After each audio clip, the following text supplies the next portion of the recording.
Hey, everybody. It is Monday, March 28th, 2022. I'm TC Kirkham, the Kirkham Report, and this is American Song Contest After Show that I am running. It is called After the Songs.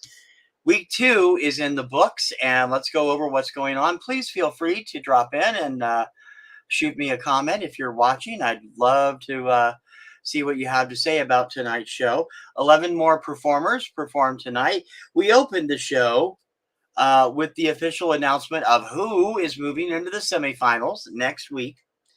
In addition to Rhode Island, who was voted on by the jury last week, they automatically move into the semifinals. The three vote getters from the American public that move into one of the two semifinals coming up, they are Alexa from Oklahoma. Her K-pop stuff was pretty entertaining to most people. Michael Bolton from Connecticut with his hit Beautiful World. And Christian Pagan from Puerto Rico, his hit Loco. Those are the three songs that are definitely moving in to the semifinals, which will be coming up in, I believe they start in 4 weeks, because there's 5 regular episodes, 2 semifinals, and a regular big grand finale. So it'll be interesting to see which of the others. Now, not all of them are going to be out. The ones that didn't make it through last week still have a chance to get in. There's some confusion. Wikipedia says that there will be 2 wild cards picked by the jury, but it's going around among fans that the 2 wild cards will be the top 2 viewed videos or listened to streams for the songs on all the different music stations. I'm going to clarify which one it is, and we will tell you for sure in the days ahead. You can check out thekirkhamreport.com for more information on that. Let's get to tonight's performances. There were 11 great states, 10 great states and a territory actually represented on the show tonight. We kick things off with Courtship, all lowercase with a period at the end, from Oregon. And they did a song called $1 Million Smoothies. $1 Million Smoothies. The staging was interesting, and it's definitely something that, it says Portland. It screams Portland. So it'll be interesting to see what they're. Hey, Kurt, thanks for stopping by. Yeah, what's up with Michael Bolton? He looks so dazed this evening. That seems to be his normal look lately. But when they were doing that opening, yeah, he did look really dazed. Thanks for stopping by, Kurt. Up second this week, Jonah Prill from Montana and Fire It Up. I don't know if everybody noticed it, but it really sounded like the sound mix was way off for him. The song was great. If you like country music, it was definitely a top-notch modern country song. I don't know whether or not the sound mix seemed to affect a lot of people tonight. I noticed a lot of people on Twitter were talking about it, so it should be interesting to see what happens in the days and weeks ahead. I got to say that the contest has responded to some of the criticism. Unfortunately, not less commercials. That's been the biggest thing for Eurovision fans watching, because Eurovision has no commercials. It's one straight show through. But this one is lots of commercials, but they've started giving like vote updates and stuff like that. That's kind of cool. So let's keep that going. In at number 3 tonight was New York, represented by Brooklyn's Anissa, her song Green Light. Interesting song. It was a little different than what I'm used to seeing her do online. I really liked it. I thought it was fantastic. Staging was interesting too. The staging is everything here, and I think that as it is in Eurovision, when you do the live staging, is so much. Although sometimes in Eurovision, the live staging can be kind of, and the songs still do well, like John's Tears last year. I loved the song, but I thought the staging was too static. Number 4 tonight was Nebraska, Jocelyn, Never Alone. I think she did a great job. I love that song. Terrific performer. I'd like to see more of her in the future. She reminds me a lot of Janice Ian, with a little bit of more kind of up-tempo stuff from pop current stuff. In 5th tonight was Cruise Rock, representing the U.S. Virgin Islands. His song Celebrando. He got a huge audience reaction, and we both really liked it as well. My wife Kim and I were really behind that one. It was terrific. Number 6, Jordan Smith, winner of season 9 of The Voice, hitting the stage in one of the most bizarre outfits I have ever seen. Pants that you couldn't see when he was on long shot. It reminded me of Guy Sebastian from Eurovision's Australia's first year in Eurovision. When you had a long shot, it looked like Sebastian wasn't wearing pants, but he had these tan pants, tight tan pants on.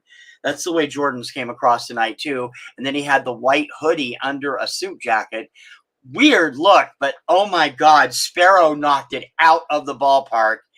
My favorite song of the night. I was in tears. Kim was in tears. The song is just freaking beautiful, and coupled with Jordan's sent straight from heaven voice, there's going to be definitely a lot of looking at that song in the next few weeks. Number 7, another knockout performance. North Dakota's Chloe Fredericks and Can't Make You Love Me. I was telling Kim, she gives me I get a very modern day Stevie Nicks from her. Her vibe is very much a modern day Stevie Nicks type of thing. Little bit of Bonnie Raitt thrown in also. Chloe does consider herself a country singer. It's nice to see Native American represented in the contest. And she talked in her I don't know if they're called postcards here, but what would have been her postcard at Eurovision. She talked about her Native American heritage and the fact that she got her official name from her tribe. And I'm sorry, I didn't write down the name of the tribe. It's a smaller tribe that's indigenous to that area. It was really, really something. And she is a dynamic performer. Coming in 8th tonight, 8th performance-wise, was, where am I? 7? I'm looking at my list here. 7. No, 8. Kansas, Broderick Jones featuring Callio and Tell Me. This was a good song. It was very it was different than what I expected from him from what I saw online. This was more of a ballad style or mid-tempo ballad. He's got a great voice. I would have hardly thought something like that would come out of Kansas. It's an interesting way of looking at the music from each state, because sometimes they're really surprising you, and it definitely surprised me there. 9th in performance terms tonight was Almira Zaki and representing Virginia and Over You. Good performance. Kind of weird staging. I have to be honest, the song personally, it didn't do that much for me, but I have a feeling it's going to go over well with a lot of the onliners that follow Eurovision as well. It has a very Eurovision vibe about it. The staging was really strange, though. I liked the song itself, but there's going to be some interesting reactions from fans out there. Now, Kurt, is that true? Were you really born in Kansas? I mean, one of my Kim's best friends lives out there. Nothing against the middle of the country except too many tornadoes for me. Coming in 10th, King Coyote, based out of Portland, Maine, and Get Out Alive. This was gut-wrenching from the very beginning, straight up from the soul.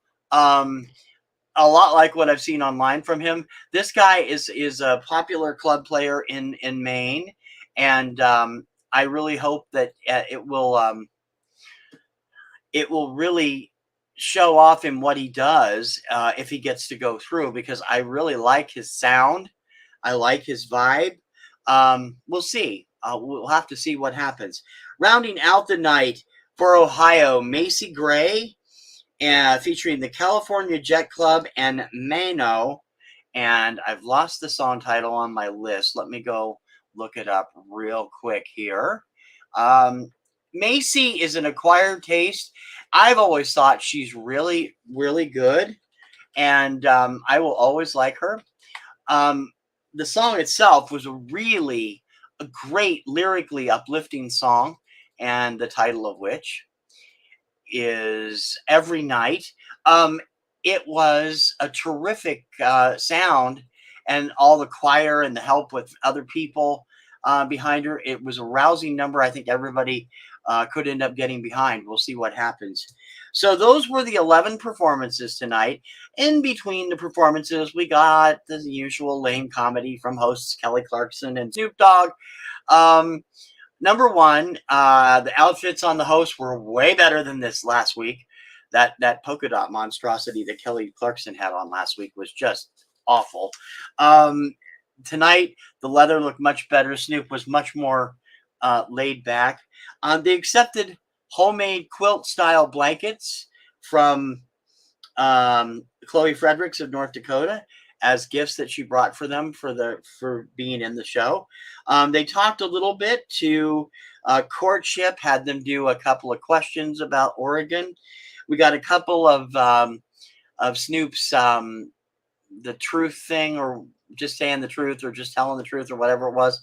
And of course, the halftime report. I got to be honest, this stuff can all go. I mean, I know they're trying to do similar to what Eurovision does. And some people are under the impression that this is not an official Eurovision show. Yes, it is. It's licensed by Eurovision. Wouldn't be able to do it if it wasn't. It's going to be a terrific show to see, hopefully, go forward. Jennifer, thank you for coming by. I appreciate it. Go on to bed now. I won't keep you up. You can always watch the replay later. But thank you for coming by to say hi. Much appreciated. A lot of great stuff. The Eurovision connection is there. And it will extend to Eurovision this year when the winner of the American Song Contest will perform during the finals interval performances on that Saturday, because our finals will air less than 24 hours before the semifinals get underway for Eurovision. So it'll be interesting to see where they go with that. I think that we need to see fewer commercials. I'd like to see the commercials done a little bit differently, maybe block them in longer blocks, but do fewer of them, so we can get 2, maybe 3 performances at a time instead of a commercial break after every single one. And I know they tried to change it up by putting the postcard for the next song after the commercial on there tonight. It still didn't work all that well for me. I think that they need to get a better, it's not flowing well, and the commercials are making a problem. It could endanger the entire contest if they overdo the commercials. I think in the future, maybe they should look about doing the Eurovision format. Maybe 1 or 2 commercial breaks, and then run the entire show as run the whole show like maybe one long week from Sunday to Saturday, with the final beginning on Sunday and the finals on Saturday. I don't know. I'm not in the TV business. I don't know what they like. They also need to cut down, or at least get better writers for the comedy spots. I'm really not liking those. I would rather see them do the voting updates like they did tonight. I'd rather see them talk about other musicians from the states besides the ones that are there, that highlight each state a little bit more, not just the artist that's from the state, and the artists that come from there would be a really nice thing to do. Okay, and West Coast, you are now on your spoiler alert. I'm going to have a banner for this, so anybody on the West Coast that might be watching, I don't think that's happening from what I can see. Tonight's jury winner moving forward through to the semifinals is Kentucky's Jordan Smith with his song Sparrow. This song just wrecked us. We were sitting there bawling. I actually applauded. I love Jordan Smith anyway. I think his vocals are a gift from God. But that song, oh, wow. His stuff lately has been fantastic. His last album has some really terrific stuff on it, and this is going to kick this off too. So he will move automatically to the semifinals, joining Rhode Island's Houston as confirmed from the jury, and Oklahoma, Connecticut, and Puerto Rico from the fans. Now, the question is, who will the fans vote for?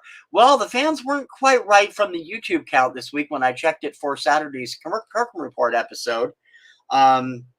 It looked like that the 3 going through last week would be Oklahoma, Connecticut, and Wyoming. But because they add the viewer vote to the jury vote, which is what Eurovision does also, and Wyoming finished in 10th place at the jury vote, it didn't get enough to pop it up. There's a big campaign among people watching the show already to push Ryan Charles into one of the wild card slots, which would be nice because I actually liked that that song, even though I wasn't enamored with some of the stuff that I saw online. But what was it? New Boot Goofin'? That was actually a good song and a good routine. So I'd like to see that get through at some point, however they're going to do it. So the second episode is in the can. We've had 22 performances so far. 5 of them have gone on to the semifinals. We've got the spots open for, I believe they're going to do 3, 6, 9, 12, 15, 18. Let's see.